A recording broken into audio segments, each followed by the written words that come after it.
JEE main ఫలితాల్లో ముగ్గురు తెలంగాణ విద్యార్థులతో 100% తెలంగాణ ఫస్ట్ నారాయణదే. తమిళనాట రాజకీయ సంక్షోభానికి కారకులెవరు?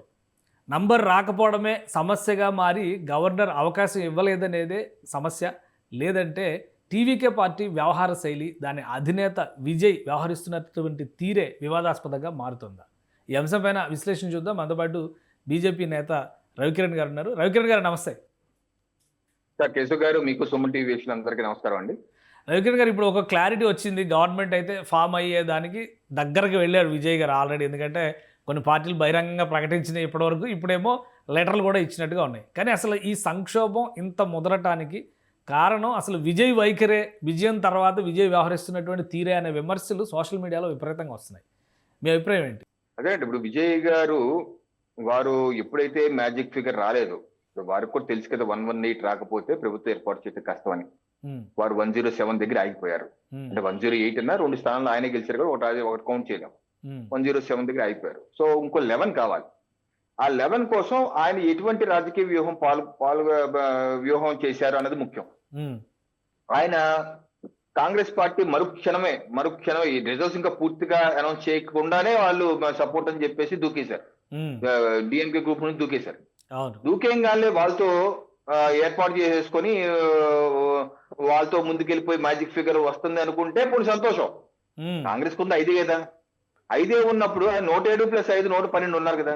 112 ఉన్నప్పుడు ఆ 112 పట్టుకొని లోక్ భవన్ కి వెళ్ళిపోయి నేను ముఖ్యమంత్రిగా ప్రమాణ స్వీకారం చేయించండి అంటే అది ఎటువంటి రాజకీయ వ్యూహం అవుతుంది?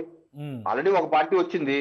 సో దాన్ని మీరు అట్టే పెట్టుకొని ఇంకా మిగతా పార్టీలు దాన్ని ట్రై చేసినట్టే మిగతా వాళ్ళు కూడా ట్రై చేసి మీరు ఫిగర్ వచ్చినప్పుడు మీకు 118 మెజార్టీ వచ్చినప్పుడు మీరు వెళ్ళచ్చు. లేకపోతే మీరు వెళ్ళి నాకు 107 ఉన్నాయి, నాకు కొంచెం టైం ఇవ్వండి, 2 days టైము, నేను మిగతా వాళ్ళని కూడా తీసుకొస్తాను అని చెప్పేసి అని అంటే అదో పద్ధతి.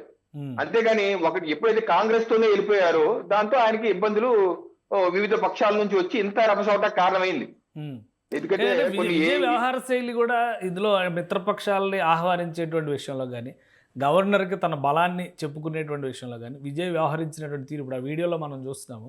గవర్నర్ నమస్కారం పెట్టారు కానీ విజయ్ గారు ఆ తర్వాత రియాక్ట్ అయ్యారు. ఆయన వెంట వచ్చిన వాళ్ళు కూడా అసలు రియాక్ట్ కాలేదు అని చెప్పని విమర్శ. గవర్నరే శాలువా సత్కరించి ఆయనకు ఒక మొమెంటోని కూడా ఇచ్చారు, గెలిచినందుకు అభినందనలు చెప్తూ.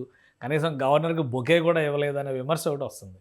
ఇవన్నీ ఏంటి మరి కోడిగుడ్డు మీద ఏకలు పేకడం లాంటివా, లేదంటే నిజంగా కన్సిడర్ చేయాల్సినటువంటి అంశాలా? అంటే పెద్ద పెద్ద విషయాలు, పెద్ద పెద్ద లీడర్ల విషయంలో ఇప్పుడు మోడీ గారు ట్రంప్ గారు కలుస్తుంటే బాడీ లాంగ్వేజ్ చూస్తారు. ఎవరు ముందు చెయ్యిచ్చారు, ఎవరు హావభావాలు ఏంటి, బాడీ లాంగ్వేజ్ రియల్లీ కౌంట్స్ అండి అన్ని చోట్ల. సో అలాంటి ఇప్పుడు ముఖ్యమంత్రిగా అవుతున్నారు కాబట్టి బాడీ లాంగ్వేజ్ కూడా ఇప్పుడు నుంచి ఇంకా బాగా స్క్రూటినీ. ఇప్పుడు బురకారి సినిమాలో ఉన్నారు, బయట మనం పెద్దగా ఆయన గురించి మనం ఫాలో అవ్వం. ఇప్పుడు ముఖ్యమంత్రిగా ఉన్నారు కాబట్టి ఆయన ప్రతి మూవ్ గమనిస్తారు. ఇప్పుడు మీరు చెప్పిన పాయింట్ గమనిస్తారు, సోషల్ మీడియాలో కూడా అడుగుతారు, ఏంటి గవర్నర్ గారు కలిసేటప్పుడు మీరు ఎందుకు నమస్కారం పెట్టలేదు, మీరు వెళ్ళిన పుష్పగుచ్చం ఇవ్వాలి కదా. గవర్నర్ గారు పెద్ద అయినా 73 ఏళ్ళు అయినా ఆయన మీకు నమస్కారం పెడుతున్నారు, ఆయన మీకు శాలువా ఇచ్చారు, మెమెంటో ఇచ్చారు.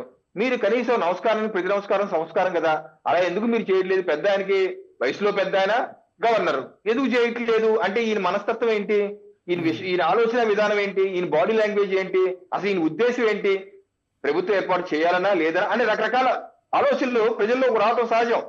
సో ఇటువంటివి కూడా జోసెఫ్ విజయ్ గారు జాగ్రత్తగా ఉండి చూసుకోవాలి. అలాగే మిత్రపక్షాలని కావాలనుకున్న వాళ్ళు ఆహ్వానించిన తీరు మీద కూడా రకరకాల కథనాలు వస్తున్నాయి. కొంతమందికి కనీసం ఫోన్ కూడా చేయలేదని, ఏదో వాట్సాప్ లోనే మెసేజ్ పెట్టి మీరు ఇమ్మన్న సపోర్ట్ ఇమ్మని అడిగారని వస్తుంది. మనకు తెలియదు మన ఆంధ్రప్రదేశ్ లో ఉన్నాం, మన తమిళనాడులో ఏమవుతుంది కదా. సోషల్ మీడియాలో అయితే ఇది విస్తృత ప్రచారం జరుగుతుంది. ఇంకో ప్రచారం కూడా ఏం జరుగుతుందంటే నేషనల్ మీడియాలో కూడా దీని మీద కథనాలు వచ్చినాయి. వాట్సాప్ లో మెసేజ్ పెట్టారు, మీరు మాకు మద్దతు ఇవ్వండి, మేము ఎలా ఇస్తామని చెప్పి బీసీకే చీఫ్ క్వశ్చన్ చేశాడు ఆల్రెడీ. మరి ఆల్రెడీ సపోర్ట్ చేస్తున్నారు మరి ఆయన మనసు మార్చుకొని ఉండొచ్చు. ఇప్పుడు సంక్షోభానికి ఒక ముగింపు ఇవ్వాలి కాబట్టి ప్రజాస్వామ్యాన్ని రక్షించడం కోసం మనసు మార్చుకొని ఉంటారు. అంటే ఇది ఏం ఇండికేషన్? వన్స్ మార్చుకోవచ్చు, మళ్ళీ తర్వాత మార్చుకోరా, వచ్చే నెల పై నెల మార్చుకోరా, రోజు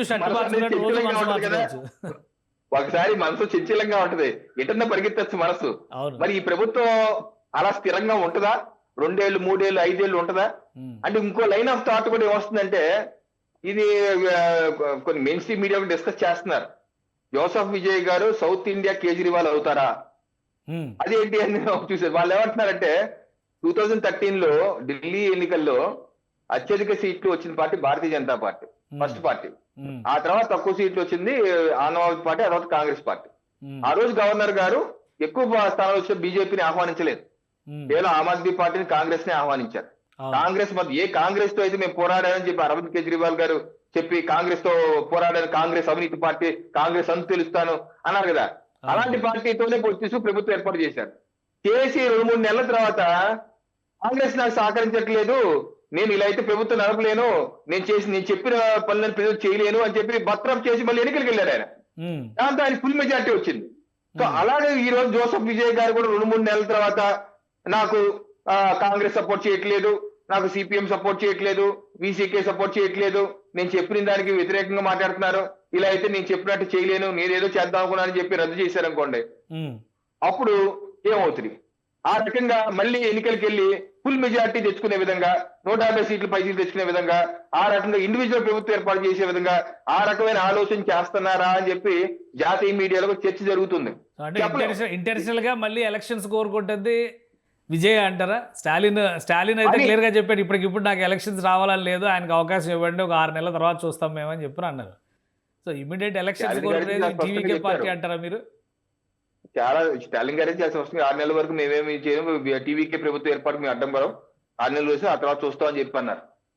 కాకపోతే జోసెఫ్ విజయ్ గారిని నడిపిస్తున్న వాళ్ళు ఎవరు, ఒక వర్గం కూడా ఏం డిస్కషన్ అంటే జార్జ్ సోరోస్ టీం కూడా నడిపిస్తుంది జోసెఫ్ విజయ్ గారు అని చెప్పేసి కొన్ని కథనాలు నడుస్తున్నాయి. నిజమాపోతే నాకు తెలియదు, రవికిరణ్ నీకేం తెలుసు, నువ్వు చూసావా, బాత్రూంలో ఉన్నావా, గోడ మీద ఏగలా ఉన్నావా అంటే నేను చెప్పలేను. కొన్ని మీడియా కథనాలు వస్తున్నాయి అలా, ఏ రకంగా కాంగ్రెస్ పార్టీ జార్జ్ సోరోస్ వెంట, రాహుల్ గాంధీ గారు జార్జ్ సోరోస్ టీమ్ తో భారతంగానే భారత్ జోడో యాత్రలు తిరిగారు. ఆ ఫోటోలు నా దగ్గర ఉన్నా, మీ దగ్గర ఉంటాయి, ఒకసారి మీరు గూగుల్లో కొట్టి ఆ ఫోటోలనే వస్తాయి.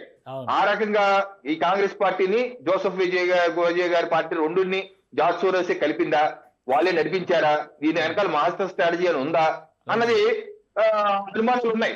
దీన్ని భవిష్యత్తులో రివీల్ అవ్వాలి ఏంటన్నది. సో కొద్ది రోజుల్లో క్లారిటీ వస్తుంది అంటారు. ఇప్పుడైతే ప్రస్తుతానికి గవర్నర్ కలిసిన తర్వాత ఇది 3వసారి ముచ్చటగా కలుస్తున్నారు కాబట్టి ఈసారి ప్రభుత్వానికి క్లియరెన్స్ రావచ్చు.